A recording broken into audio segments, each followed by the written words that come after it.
राधे राधे दोस्तों, नमस्कार, जय श्री कृष्ण। दोस्तों आज हम इसमें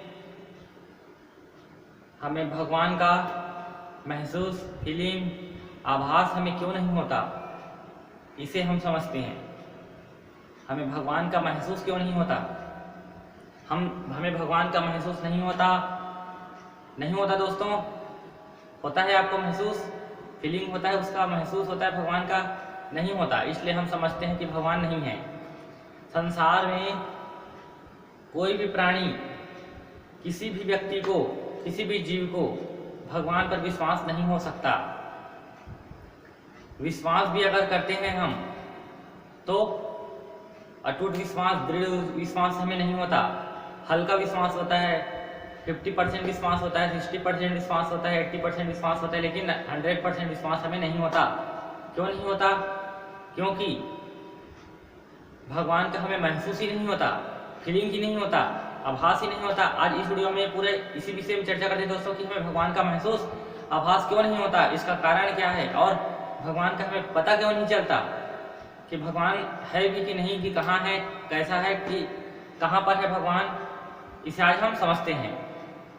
देखिए दोस्तों, भगवान कहाँ पर है मालूम है आपको? कहाँ रहते हैं भगवान, कहाँ पर है भगवान? मैं आपको बताना चाहता हूँ दोस्तों, इस संसार में भगवान कहीं भी नहीं है। सबसे पहले समझते हैं कि भगवान है कहाँ, उसके बाद समझते हैं कि उसका फीलिंग हमें क्यों नहीं होता।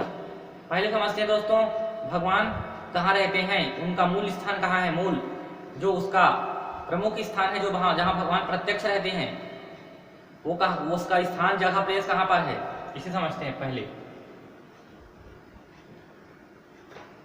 भगवान इस संसार में कहीं भी नहीं दोस्तों, भगवान इस संसार में कहीं भी नहीं है। ना मंदिर में भगवान है, ना मस्जिद में भगवान है, ना गुरुद्वारा में भगवान है, ना चर्च में भगवान है। भगवान ना मंदिर, मस्जिद, गुरुद्वारा, चर्च इनमें भी नहीं है। नहीं, भगवान इस संसार के कण कण में है।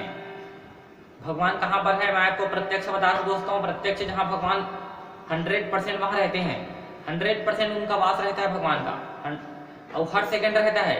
मैं आपको एक ऐसा स्थान बता रहा हूँ जहाँ भगवान हर सेकंड, प्रत्येक क्षण भगवान रहते हैं। अब वो स्थान कौन सा है? हमारा मन, हमारे मन में रहता है भगवान प्रत्येक क्षण। हमारे अंतःकरण में भगवान, अंतःकरण में भगवान प्रत्यक्ष बैठा हुआ है, यानी हृदय में अंतःकरण में भगवान प्रत्यक्ष बैठा हुआ है दोस्तों। इस संसार में भगवान कहीं नहीं है। मंदिर, मस्जिद, चर्च, गुरुद्वारा कहीं भी भगवान नहीं है। संसार के कण कण में भगवान नहीं है। अगर भगवान कहीं प्रत्यक्ष है 100%, तो भगवान कहाँ रहता है? हमारे हृदय में दोस्तों। हृदय में रहते हैं, अंतःकरण में रहता है भगवान, प्रत्यक्ष रहता है, निश्चित रहता है। सबके हृदय में, सबके अंतःकरण में भगवान प्रत्यक्ष हर पल बैठा रहता है दोस्तों। हर पल, हर सेकंड भगवान बैठा रहता है। और कितने से कितना टाइम तक रहता है हृदय में? 2 घंटा, 4 घंटा, 10 घंटा, 20 घंटा, 25 घंटा, कितने घंटा रहता है भगवान हमारे साथ? पूरे 24 घंटे, हर सेकंड भगवान हमारे साथ विद्यमान रहता है। अगर 1 सेकंड के लिए भगवान अगर चला जाएगा शरीर को छोड़कर, तो क्या होगा मालूम है आपको? मृत्यु हो जाएगी। अगर 1 मिनट के लिए छोड़कर जाएगा तो 1 मिनट के लिए मृत्यु, 10 मिनट के लिए छोड़कर जाएगा तो 10 मिनट के लिए मृत्यु, अगर 20 मिनट के लिए छोड़कर जाएगा तो 20 मिनट के लिए मृत्यु, 2 दिन के लिए छोड़कर जाएगा भगवान हमारे साथ, हमारे इसमें शरीर में जो भगवान बैठा है, अगर 2 दिन के लिए भगवान छोड़कर जाएगा तो 2 दिन के लिए हमारी मृत्यु हो जाएगी। याद रखना, अपने बुद्धि में नोट कर लो। 1 हफ्ते के लिए छोड़कर जाएगा भगवान हमारे साथ को, तो 1 हफ्ते के लिए हमारी मृत्यु हो जाएगी। ऐसा है, वो है, इसीलिए हम नहीं मरते। हाँ, और जिस दिन छोड़कर चला जाएगा इस शरीर को, मतलब समझो दोस्तों, इस शरीर को भगवान छोड़कर चला जाता है, वही है मृत्यु। और जितने टाइम तक भगवान इस शरीर में रहता है, उतने टाइम तक हम जीवित रहते हैं। ये नोट कर लो, क्योंकि भगवान क्या है? चेतन। भगवान क्या है? चेतन। और इस शरीर में चेतना विद्यमान है। जब तक भगवान रहेगा तब तक इस शरीर में चेतन रहेगा, यानी मन बुद्धि रहेगा। भगवान चला जाएगा तो मन बुद्धि भी चला जाएगा, चेतन चला जाएगा, ये शरीर वापस जड़ बन जाएगा और मृत्यु हो जाएगा, मुर्दा। ये शरीर क्या है दोस्तों? इसका शरीर का वास्तविक स्वरूप क्या है? मुर्दा। शरीर का वास्तविक स्वरूप क्या है? मुर्दा। मुर्दा जिसे कहते हैं मिट्टी। शरीर का वास्तविक स्वरूप बता रहा हूं मैं, शरीर का वास्तविक स्वरूप, रियल स्वरूप शरीर का। लेकिन हमें मुर्दा भी क्यों नहीं लग रहा है? क्योंकि इसमें चेतन शक्ति यानी आत्मा चेतन है। आत्मा चेतन शक्ति है, वो चेतन शक्ति परमात्मा, चेतन मतलब आत्मा और आत्मा मतलब परमात्मा, वो इस शरीर में विद्यमान है, तब ये शरीर कार्य कर रहा है। अगर 1 सेकंड के लिए भगवान चला जाएगा तो 1 सेकंड के लिए मृत्यु हो जाएगी। अब भगवान प्रत्येक सेकंड इस जीवात्मा के साथ में चिपका रहता है दोस्तों, चिपका रहता है। अब समझते हैं कि और जब भगवान हमारे अंदर में रहता है, हर पल बैठा है, भगवान हमारे साथ है, तो हमें महसूस क्यों नहीं होता? हमें महसूस नहीं होता। पूरे संसार में जितने भी प्राणी भटक रहे हैं दोस्तों, जितने भी प्राणी भटक रहे हैं, चाहे विद्वान हो, चाहे अल्पज्ञान हो, चाहे मूर्ख हो, चाहे विद्वान हो, चाहे प्रकांड ज्ञानी हो, चाहे वेद शास्त्र की ज्ञाता हो, चाहे कुछ भी हो, महसूस किसी को नहीं होता भगवान का। जितने संसार में भटक रहे हैं प्राणी, जितने भी जीव इस संसार में भटक रहे हैं, क्यों भटक रहे हैं मालूम है आपको? क्योंकि भगवान का हमें फीलिंग नहीं होता, महसूस नहीं होता।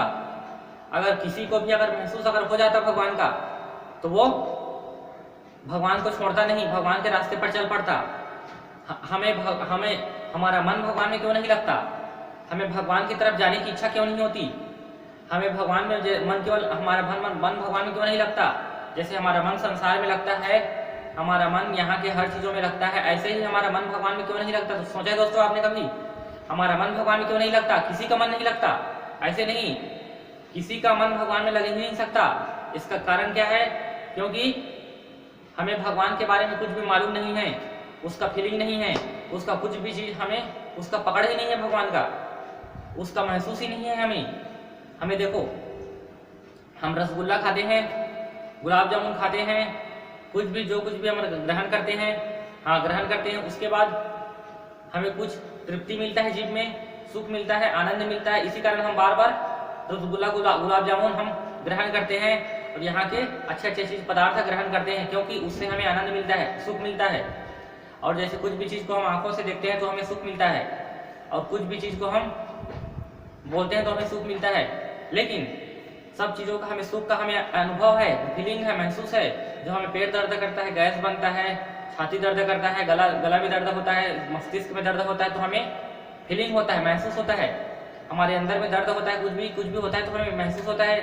हमें टॉयलेट लगता है तो क्या होता है? हमें महसूस होता है कि मुझे टॉयलेट लग रहा है, बाथरूम लग रहा है, ये लग रहा है, वो लग रहा है, हमें महसूस होता है। सारा खेल महसूस का है दोस्तों, इस संसार में सारा खेल महसूस का है। इस संसार का सारा खेल किसका है?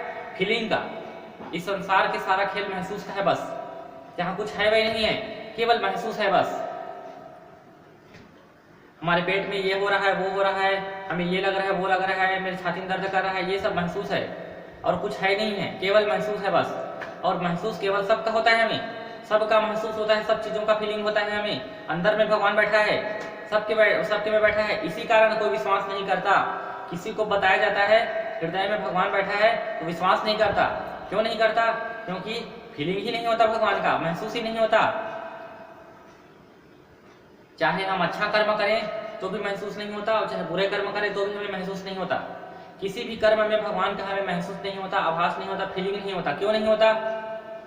हम चलते हैं किसमें? केन उपनिषद में। केन उपनिषद में चलते हैं दोस्तों। केन उपनिषद बता रहा है हमें, केन उपनिषद का पहला मंत्र से लेकर 7वां मंत्र, केन उपनिषद बता रहा है कि वो भगवान इस शरीर के अंदर रहता है, लेकिन ऐसे टाइप से रहता है वो भगवान इस हृदय में, हमारे संग में। ऐसे टाइप से भगवान सबके हृदय में, अंतःकरण में बसा हुआ है दोस्तों, सबके हृदय में। ऐसे मतलब इस रूप में बैठा हुआ है कि इस जीवात्मा को जरा भी पता न चले कि वो मुझे देख रहा है, वो मेरे साथ बैठा हुआ है। जैसे आप शांति से कहीं भी जगह आप छुप कर आप जैसे चोरी को कर रहे हो, आधी रात को छुप कर चोरी कर रहे हो 3-4 घंटे तक दोस्तों, बिना बताए किसी को चोरी छुप कर चोरी कर रहे हो, तो अचानक आपका चोरी पकड़ में आ जाता है ना। अचानक जैसे कोई सामान हिल गया तो पता चल जाता है सामने वाले को। अब जैसे कोई रात को सोया हुआ है, आप चले गए किसी का घर चोरी करने छुप कर, और उसके घर में अचानक धोखा से कुछ हिल गया तो उड़ जाएगा और आपका चोरी पकड़ में आ जाएगा। ऐसे ही वो भगवान ऐसे बैठा हुआ है कि हमें पता ना चले।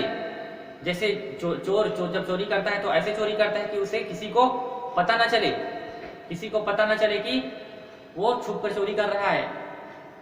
ऐसे ही भगवान ऐसे टाइप से हमारे साथ में बैठा हुआ है कि हमें पता ना चले कि वो हमें देख रहा है, वो सुन रहा है हमारे बातों को।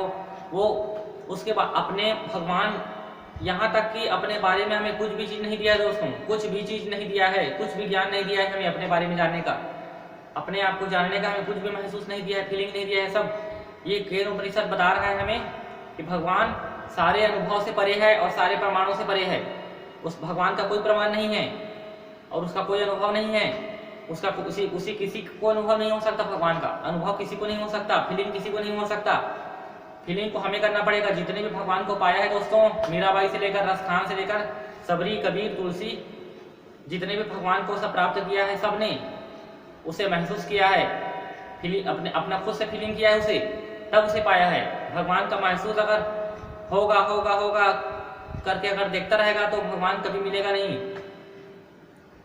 जो इस अभिलाषा में अगर जीता रहेगा कि भगवान का मुझे महसूस नहीं होता, भगवान नहीं है, महसूस होगा तभी मैं मानूंगा, फीलिंग होगा तभी मैं मानूंगा, ये सोचना सबसे बड़ी मूर्खता है। ऐसे करते करते हम भटकते रहेंगे माया में, भगवान हमें कभी मिलेगा नहीं, प्राप्ति नहीं होगी। भगवान की प्राप्ति कब होती है जीव को? जब वो हम उसे महसूस करते हैं। हमें फीलिंग करना पड़ेगा दोस्तों, हमें फीलिंग करना पड़ेगा भगवान का। भगवान हमारे अंदर में प्रत्यक्ष विद्यमान है, हमें महसूस करना पड़ेगा। वो प्रत्येक क्षण हमारे विचारों को, संकल्पों को, आइडियाज को भगवान नोट करता है छुप कर। हम जो कुछ भी सोचते हैं मन में, भगवान छुप कर नोट कर देता है और हमें बताता नहीं, बिना बताए। भगवान बिना बताए कार्य कर रहा है छुप कर हमारे अंदर, बिना बताए हमें छुप कर ये कार्य कर रहा है अंदर। जब मरने के बाद होगा तब इसका पूरा हिसाब होगा, कर्मों का, हमारे सारे कर्मों का हिसाब होगा। तब हम पछताएंगे कि मैंने भगवान को कैसे नहीं जाना, क्यों भजन नहीं किया, मैंने बुरा कर्म क्यों किया। तब हम पछताएंगे बार बार कि वहां मुझे क्या हो गया था, मैं कितना मूर्ख हो गया था। हमारे अंदर भगवान प्रत्यक्ष बैठा हुआ है, अभी नोट कर रहे हैं कर्मों को। अभी हमारे अंदर, हमारे सामने में पूरे माया का पर्दा पड़ा है, इसलिए हमें भगवान नजर नहीं आता। भगवान को समझना, जानना बहुत मुश्किल है दोस्तों। भगवान को कोई नहीं जान सकता, समझ नहीं सकता, और भगवान का फीलिंग किसी को नहीं हो सकता। देखो, अगर भगवान अगर अंदर में बैठकर अगर कुछ भी थोड़ा बहुत अगर आहट कर देता, हमें कुछ भी चीज़ों का आहट कर देता, जैसे कि मान के चलो भगवान यहाँ अंदर में बैठकर बांसुरी बजा देता, भगवान अंदर में बैठकर अगर जरा भी अगर बांसुरी बजा देता, कुछ भी आहट कर देता, अपना कुछ हमें बता देता, तो हम अलर्ट हो जाते कि भगवान सुन रहा है, देख रहा है। क्या किसी को महसूस होता है दोस्तों कि भगवान अंदर में बैठकर बांसुरी बजाता है? क्या जो कुछ भी करता है भगवान, क्या हमें महसूस होता है, फीलिंग होता है? नहीं होता फीलिंग, किसी को भी फीलिंग नहीं होता भगवान का। सब चीज़ों का हमें फीलिंग हो सकता है, दुनिया के हर चीज़ों का हमें फीलिंग हो सकता है, क्योंकि भगवान ने हमें सब चीज़ों का फीलिंग दिया है, केवल अपने आप का फीलिंग हमें नहीं दिया। इसको भगवान ने हम पर छोड़ दिया। भगवान ने हमें सब कुछ देकर दोस्तों, भगवान ने हमें सब कुछ देकर बस एक चीज़ हमारे हाथों में छोड़ दिया। क्या चीज़? अपना फीलिंग। भगवान ने हमें सब कुछ दिया है, सब कुछ का फीलिंग दिया है, बस एक चीज़ों का फीलिंग देना उसने छोड़ दिया, हम पर छोड़ दिया। क्या फीलिंग? अपना फीलिंग। उसका जो फीलिंग है भगवान का, जो अंदर में बैठा है, भगवान हमारे हृदय में प्रत्यक्ष बैठा है, लेकिन उसका फीलिंग हमें नहीं होता, क्योंकि उसने फीलिंग हमें दिया ही नहीं है। तो कहाँ से मिलेगा? केन उपनिषद केन उपनिषद क्या कहा है दोस्तों, मालूम है आपको? केन उपनिषद का पहला मंत्र, दूसरा मंत्र और सातवां मंत्र से लेकर पहले मंत्र तक का ये इसने बीच में बोला है कि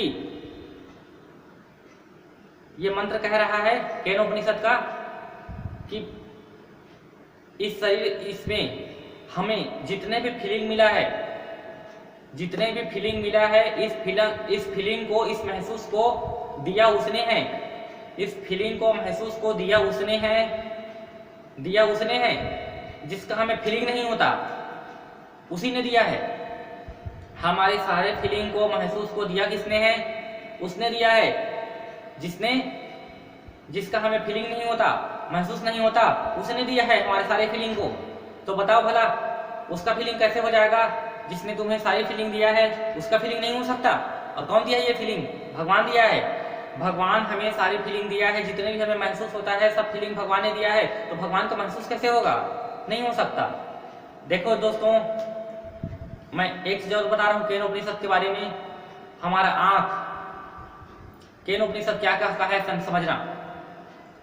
ये आंख वही चीज देख सकता है, ये आंख जिसकी शक्ति को पाकर देख रहा है इस संसार को। केन उपनिषद में जो कहा है वो बता रहा हूं दोस्तों, पहले मंत्र से लेकर 7वें मंत्र तक क्या कहा है समझना।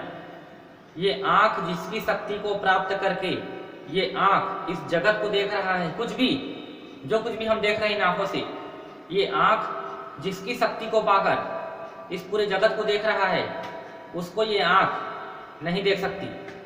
जिसकी शक्ति को पाकर ये कान में सुनाई दे रहा है, जिसकी शक्ति को पाकर ये कान में सुनाई दे रहा है, उनके आवाजों को जिनकी शक्ति, चाहे कोई भी शक्ति हो, किसी की भी शक्ति हो, जिसकी शक्ति को पाकर ये कान में सुनाई दे रहा है, जिसकी शक्ति को पाकर, चाहे किसी की शक्ति हो।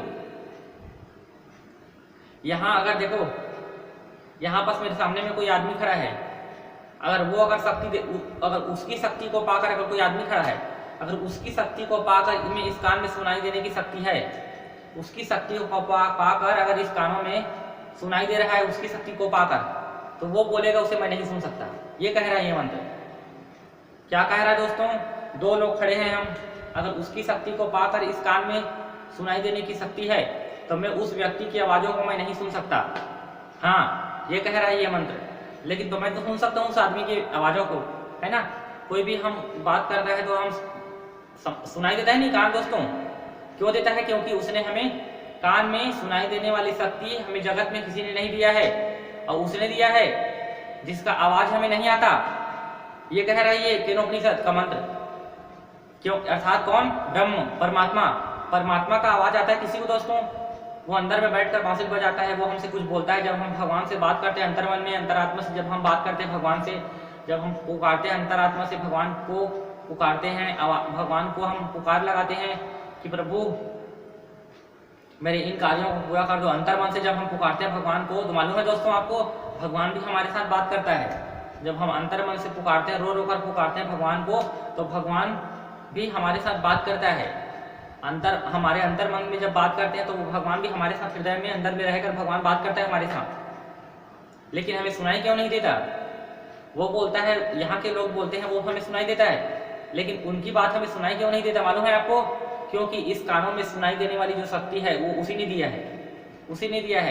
तो ये केनोपनिषद कह रहा है जिसने इस कान में सुनाई देने की शक्ति दी है, उनके आवाजों को नहीं सुन सकता ये कान, क्योंकि ये कान मटेरियल है, माया के बना है। आंख भी माया का बना है, हमारे शरीर माया का बना है, हमारा मन माया का बना है, हमारी बुद्धि माया का बना है। इन सब चीजों में सबसे बड़ा कौन सा है? बुद्धि।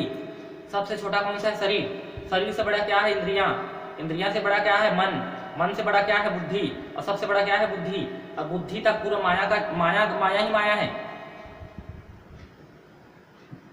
ये शरीर देखो दोस्तों, भगवान माया से परे है, माया से बाहर है। और ये हमारा शरीर किससे बना है? माया से। इंद्रियां किससे बना है? माया से। मन किससे बना है? माया से।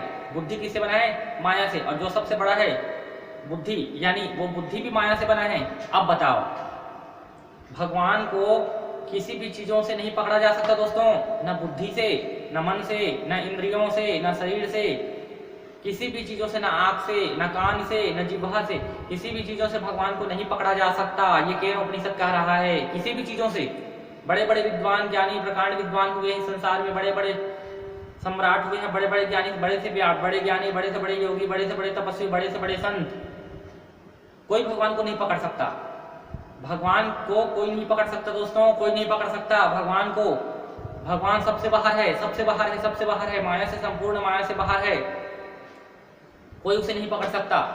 केनोपनिषद कह रहा है वो सब प्रमाणों से परे है, उसका कोई प्रमाण नहीं है। अब वो सब अनुभव से परे है, सब फीलिंग से परे है, उसका कोई फीलिंग ही नहीं है, उसका कोई फीलिंग हो ही नहीं सकता, उसका कोई फीलिंग नहीं। अगर फीलिंग होता तो आदमी समझ जाता, अरे मैं गलत कर रहा हूँ, मुझे भगवान के रास्ते में चलना चाहिए। क्यों नहीं चलता? इसी कारण फीलिंग किसी को नहीं है भगवान का। वो देख रहा है सबको, अंदर से देख रहा है, महसूस करना है हमें महसूस करना है, भगवान का महसूस नहीं होगा किसी को। ये बता रहा है कि ये केनोपनिषद कि भगवान का अनुभव हमें इसीलिए नहीं होता क्योंकि वो सारे प्रमाणों से परे, सारे अनुभव से परे है। ये आंख उनकी शक्ति को पाकर, ये उनकी शक्ति को पाकर देख रहा है। ये आंख उनकी शक्ति को पाकर देख रहा है। उन्हें आंख नहीं देख सकता जिनकी शक्ति को पाकर ये आंख देख रहा है पूरे जगत को। जिनकी शक्ति को पाकर ये कान सुन रहा है, उन्हें कान नहीं सुन सकता। जिनकी शक्ति को पाकर ये मन सोच रहा है, जिनकी शक्ति को पाकर ये मन सोच रहा है, सोचने की शक्ति है इस मन में, वो मन उसके बारे में कभी नहीं सोच सकता। ये केनोपनिषद का तीसरा मंत्र कह रहा है। क्या कह रहा है मंत्र? जिसकी शक्ति को पाकर ये मन में सोचने की शक्ति है, मन में सोचने की शक्ति है, उसके बारे में मन कभी नहीं सोच सकता। जैसे दो आदमी लोग खड़े हैं, हम अगर किसी ये सामने वाले व्यक्ति ने हमें मन में सोचने की शक्ति दी है, जैसे दो लोग खड़े हैं दोस्तों, इस सामने वाले व्यक्ति ने मेरे मन में सोचने की शक्ति दे दी, मुझे मेरे मन में सोचने की शक्ति दे दी। सपोज मान लो किसी व्यक्ति ने मुझे सोचने की शक्ति दे दी मन में, तो ये मंत्र क्या कह रहा है? अगर उस व्यक्ति ने अगर मन में सोचने की शक्ति दी है तो ये मन उसके बारे में कभी नहीं सोच सकता। उसके बारे में ये मन कभी नहीं सोच सकता। अगर इस व्यक्ति ने अगर शक्ति दिया होगा मन में सोचने की, तो उसके बारे में मन कभी नहीं सोच सकता। मन कभी नहीं सोच सकता। मन में सोचने की शक्ति दिया किसने है? क्या उस व्यक्ति ने दिया है कि संसार के किसी व्यक्ति ने दिया है? यही तो प्रमाणित कर रहा है कि हम सबके बारे में सोचते हैं, इस जगत में सोचते हैं, सबके बारे में सोचते हैं, हम सबके बारे में सोचते हैं। क्यों? क्योंकि किसी ने भी हमें मन में सोचने की शक्ति नहीं दी है। समझना ध्यान से, किसी ने भी हमें मन में सोचने की शक्ति नहीं दी है दोस्तों।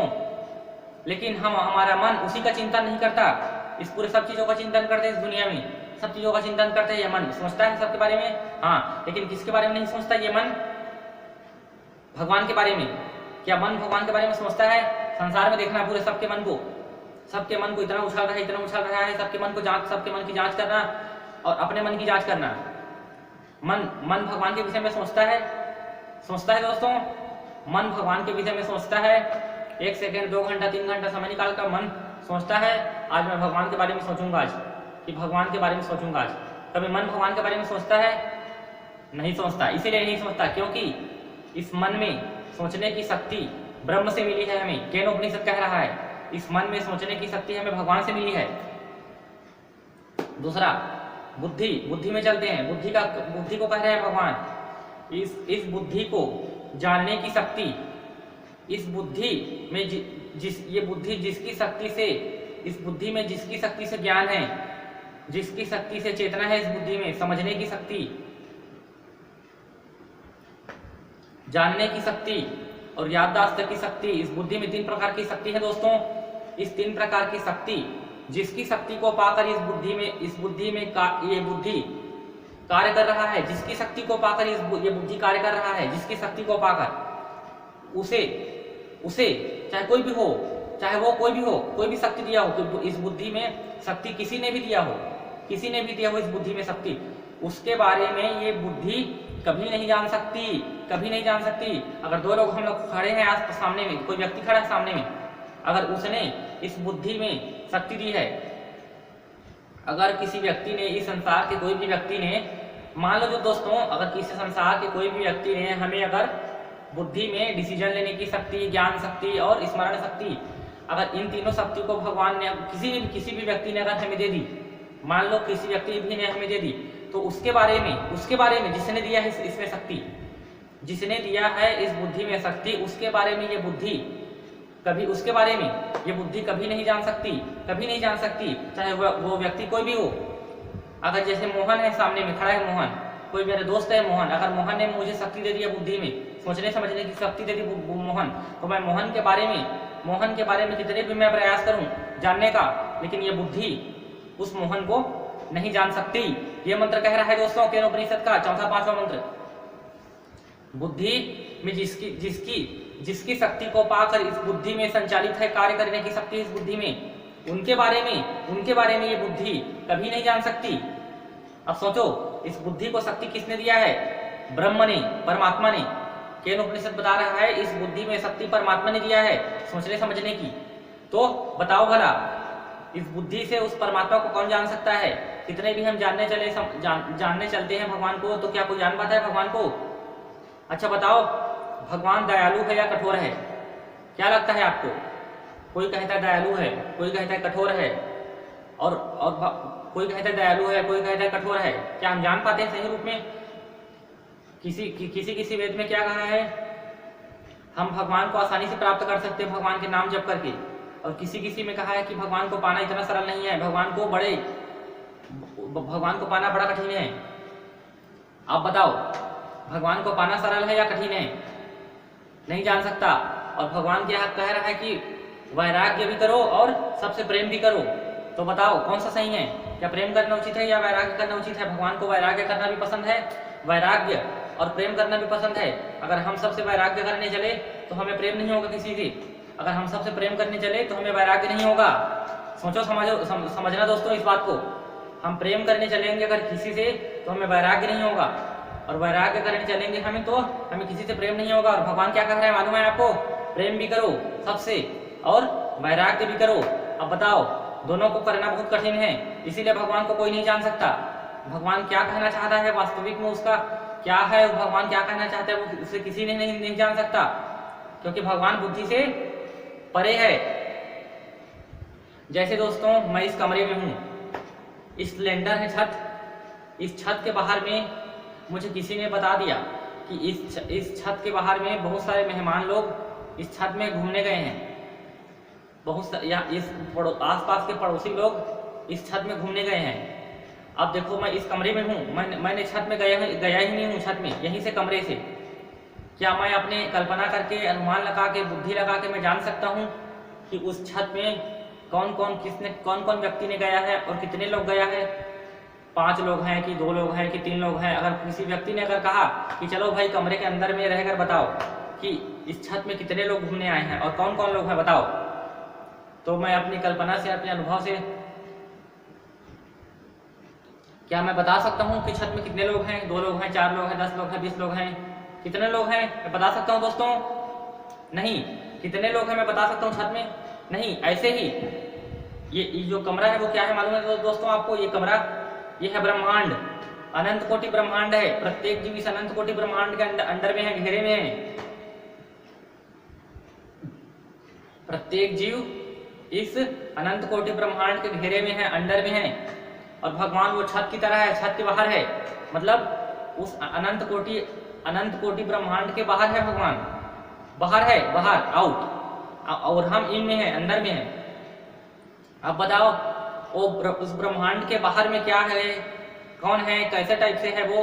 उसे पूरे ब्रह्मांड में रहने वाला प्राणी, जितने भी ब्रह्मांड में रहता है, स्वर्ग नरक, जितने भी स्वर्ग के देवी देवता है, उस ब्रह्मांड से परे वाले तत्वों को अपने बुद्धि से नहीं जान सकता, कोई भी नहीं जान सकता।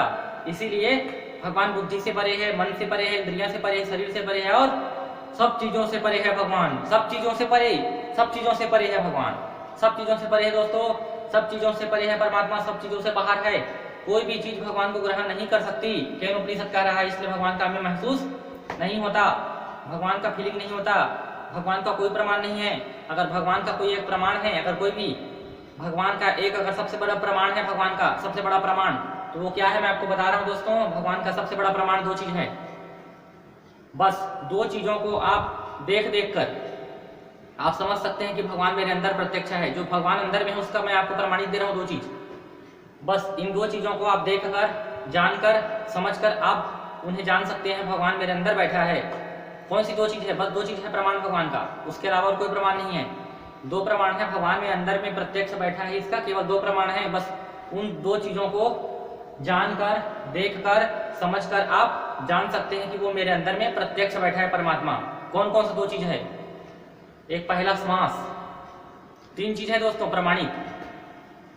एक पहला श्वास, जो श्वास अपने आप चल रहा है, जो श्वास अपने आप निरंतर चल रहा है, ये है भगवान का प्रमाणित, भगवान अंदर में है। दूसरा प्रमाणित है ये धड़कन, धक धक धक धक हो रहा है दोस्तों हर पल, ये धड़कन धक धक धक धक हो रहा है। किसकी शक्ति को पाकर धक धक हो रहा है? क्या वो धड़कन को मालूम है? धड़कन के पास बुद्धि है, धड़कन के पास दिमाग है, कुछ ज्ञान है उसको कि कितने समय से कितने समय तक मुझे धड़कना है। श्वास को ज्ञान है कि कितने से कितने समय तक मुझे अप डाउन होना है, क्या ज्ञान है इनको? बुद्धि है इनके पास। तो इनको बुद्धि नहीं, तो इसका बुद्धि किसके पास है? इसको चला कौन रहा है? वही परमात्मा।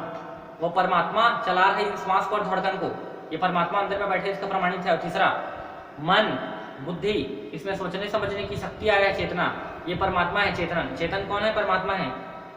इस परमात्मा, चेतन परमात्मा इस शरीर के अंदर विद्यमान है। 3 प्रमाणित है भगवान का, चेतन, प्राण, चेतन और प्राण। 2 रूपों में भगवान इस शरीर के अंदर विद्यमान है दोस्तों। किस रूप में? चेतन और प्राण।